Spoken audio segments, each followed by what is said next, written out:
பகுதியில் மெத்தாபெட்டமைன் போதைப் பொருள் விற்பனை செய்த கும்பல் 6 பேரை கைது செய்யப்பட்டுள்ளனர். அவர்களிடமிருந்து 3 கிராம் மெத்தாபெட்டமைன் பறிமுதல் செய்தனர். புழல் பகுதியில் போதை பவுடர் மெத்தாபெட்டமைன் விற்பனை செய்யப்படுவதாக மத்திய குற்றப்பிரிவு காவல் துணை ஆய்வாளர் ஜெயச்சந்திரனுக்கு ரகசிய தகவல் கிடைத்தது.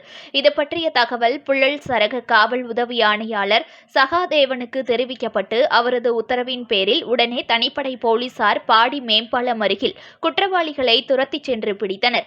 பாடி மேம்பாலம் அருகில் பிரபல துணிக்கடையின் அருகில் சந்தேகத்திற்கிடமான 6 பேரை மாறுவேடத்தில் இருந்த போலீசார் சுற்றி வளைத்து கைது செய்து புழல் காவல் நிலையத்தில் வைத்து விசாரணை மேற்கொண்டனர்.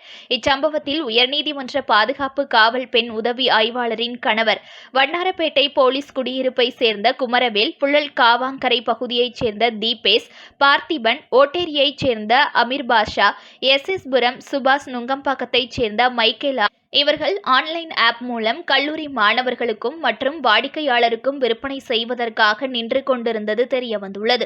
இவர்களிடமிருந்து 3 கிராம் மெத்தாபெட்டமைன் பவுடரை போலீசார் பறிமுதல் செய்தனர். பின்னர் இதுகுறித்து புழல் காவல் நிலைய இன்ஸ்பெக்டர் ரஜினிகாந்த் வழக்கு பதிவு செய்து விசாரணை மேற்கொண்டு அவர்களை கைது செய்து நீதிமன்றத்தில் ஆஜர்படுத்தி சிறையில் அடைத்தார். பெண் காவல் உதவி ஆய்வாளரின் கணவர் இந்த குற்ற சம்பவத்தில் முக்கிய அங்கம் வகித்தது குறிப்பிடத்தக்கது.